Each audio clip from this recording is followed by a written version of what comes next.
While the Irish were battling for independence, so were the people of India. When we last left India, the British had put India under the rule of an official called the Viceroy of India. The Viceroy, or Vice-Regent, ruled India in the name of Queen Victoria of England. The British called India the Raj, the Indian name for kingdom, because India was now firmly part of the British Empire. The new capital of this Raj was now Delhi, not the old capital city of Calcutta. With the rebellion over, the British tried to improve India for their subjects. They built railroads and roads, laid telegraph lines, and improved India's harbors so that more ships could trade in Indian ports. The British in India thought that they had a duty to bring English customs and ways to India because they believed that English customs were much better than Indian ways. The writer Rudyard Kipling called this duty the white man's burden. But Indians wished that the British would set down this burden. No matter how much the British talked about doing good for India, the Indians could see clearly that the British had more privileges, more wealth, and a better life. British citizens lived in separate neighborhoods, where the only Indians were servants. Most British in India had plenty of Indian servants, nursemaids, cooks, and nannies. The Indians called the white men sahibs, and the white women mem sahibs, Indian words that meant master and mistress. The Indians didn't want masters and mistresses. The British knew this. As a matter of fact, before World War I, the British had begun to agree that they might try to treat India in the same way that they had treated Canada and Australia, by giving the Indians self-rule. After World War I, the British no longer paid attention to this promise. They were too occupied with trying to recover from the dreadful fighting that had killed so many Englishmen. But the Indians had also suffered from World War I. Over 100,000 Indian soldiers had also died, fighting in British regiments and in defense of Great Britain. At the very least, India should be rewarded with freedom. The loudest group of Indians calling for independence was called the Congress Party. By the time World War I ended, the Congress Party was led by a lawyer named Mohandas Karamchand Gandhi. He had grown up in a Hindu family, studied law in England, and then traveled to South Africa. There he spent years working to improve the lives of Indian immigrants. In South Africa, Indians were treated as badly as blacks because their skin was dark. Gandhi stayed away from India for 21 years. When he returned to his home country, he felt like a stranger. But news of his work for Indians in South Africa had spread back to India. Gandhi already had a reputation as a man ready to work for justice and independence. In the first year after he came back to India, Gandhi decided to travel around his country by train and see the villages and cities that he had not visited for over 2 decades. What he found was an India in which there was poverty, dirt, disease, and misery. So he joined the Congress Party and tried to get Indians from every small village in India to join it. The Congress Party swelled to include millions of people. In 1919, demonstrators from the Congress Party met in the holy city of Amritsar to protest against British rule. Amritsar, in the north of India, was the most sacred city on earth for the Sikhs, followers of the Sikh religion, who lived in India. Like Muslims, Sikhs believed that there was only one God. In ancient times, Sikhs had been warrior princes. In more recent times, they had served as the royal bodyguard for the Emperor of India. Amritsar was a sacred city because the Golden Temple stood in it. This Golden Temple was at the center of a wide, still pool of water, whose waters were said to give eternal life to those who wash in them. A white stone bridge led to the Golden Temple, so that Sikh worshippers could walk across the water into the temple and see the Granth Sahib, the holy books that were kept inside it. The demonstrators gathered in a garden near the pool and the Golden Temple, called Jallianwala Bagh. Even though they were unarmed and not causing any trouble, this gathering was illegal. The British had passed laws against large public demonstrations. The British officer in charge of Amritsar's soldiers came out to the grassy garden with his troops, But instead of telling the unarmed demonstrators to go away, the soldiers began to fire at them without any warning. Over 300 unarmed people died. Over 1,000 were wounded. Today, if you visit Amritsar, you can still walk in the garden of Jallianwala Bagh and see the bullet holes in the brick archways that surround it. The whole country was outraged. This seemed like the perfect time to begin a war for independence. But Gandhi refused to allow his followers to pick up weapons. He told the members of the Congress Party that an armed man could be a coward, but that an unarmed man must be courageous.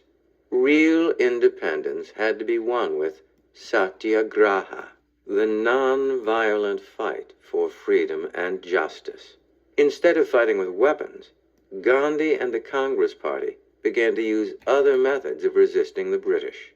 They taught the Indians to resist with non-cooperation, meaning that Indians simply refused to pay taxes to the British government. They encouraged Indians to boycott British goods, refused to buy anything made in Great Britain. Gandhi told his followers to make their own handmade cloth for their clothes, rather than buying British cotton. When the British put a tax on salt, Gandhi led his followers on a march of 240 miles to go collect salt from the sea, rather than buying the taxed salt.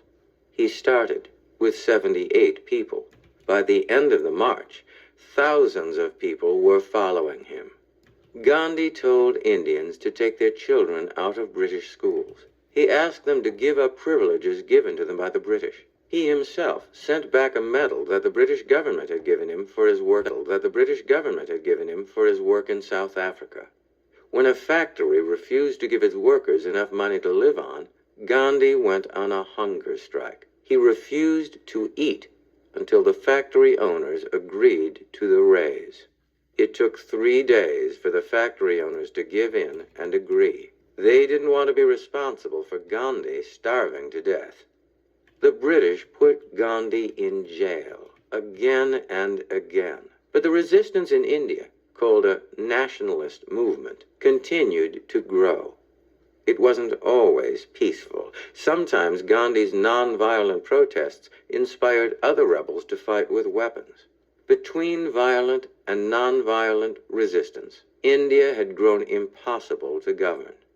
After the Amritsar massacre, the British finally agreed that they would start to change the way India was governed so that the country could slowly become independent. But it would take 30 years for that promise to be fully kept. Okay, so now I'm going to go ahead and give you the answers for 22 Part 2, which is called the Indian nationalism. Okay? So in whose name did the Viceroy of India rule? He ruled in the name of Queen Victoria of England, number 1. Number 2, the new capital was Delhi. Number 3, the British thought that it was their burden to bring English customs. Number 4, British lived in separate neighborhoods. They had Indian servants and they had more wealth. Number 5, why did India feel? Over 100,000 Indian soldiers. 6, who was the leader of the Congress Party? It was led by Gandhi, Gandhi. I think it's important that you can spell that name correctly because it's a name you'll see a lot. Well, you won't see it a lot, but when you see it, you want to be able to spell it, I think, and it's kind of spelled a little uniquely, so Gandhi.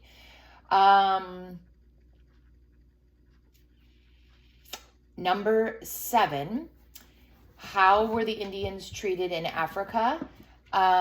They were treated, I'm having a little trouble following, sorry, because their skin was dark. 8, in what ways were the Sikhs like the Muslims? They believed there was only one God. What official job did the Sikhs hold? Emperor's royal bodyguard. What sacred building? The Golden Temple. So golden is the word. What were the Granth Sahib? I'm not sure I'm pronouncing that completely right. Holy books. What did the demonstrators who gathered in Armistar want? They wanted India to be free from British rule. Why was their gathering illegal? The British had passed laws against public demonstrations. What happened in the garden? Jallianwala Bagh, I don't know how to pronounce that. British soldiers killed over 300 demonstrators. How did Gandhi react to the killing? He refused to allow his followers to fight. The Satyagraha, you guys just heard it pronounced, but nonviolent fight for freedom and justice. Okay, in 17, they refused to pay taxes. They boycotted British goods. They made their own cloth instead of buying British cotton. They took their children out of British schools. List 3 ways in which Gandhi resisted the British. Gandhi led his followers to collect sea salt instead of buying tax salt. He sent back a British medal, and he went on a hunger strike. What was the resistance in India called? It was called a nationalist movement. And then I just want to talk about the outline. One thing they want us to start learning is how to write outlines. Oh, that's been sliding. I didn't even know. And so we're going to actually be working on that when we get back after our 2 weeks, but we're going to use the book to kind of break it down and create an outline using the book. And so this section had 2 sections. The first section was about nonviolent resistance, and the second was about Gandhi's leadership. And then you have the points under each one. And so when we get back after the 2-week break, we're going to start working on how to write an outline a little bit, just in class, fairly briefly. But so you'll have that. And then if you're looking at your map, it says to label India on the map, which you see. Label the 3 bodies of water. So you've got the Arabian Sea, the Indian Ocean, and the Bay of Bengal. 1 bay, 1 sea, 1 ocean. The new capital city of India was Delhi, and you see that marked on there. You can go ahead and circle that or something. Not the old city of Calcutta. And then Armistar was the most sacred city on earth for the Sikhs. That is the city in which the British fired upon the unarmed Indians. So it says to find and label that city on your map. And that is the end of part 2 of chapter 22.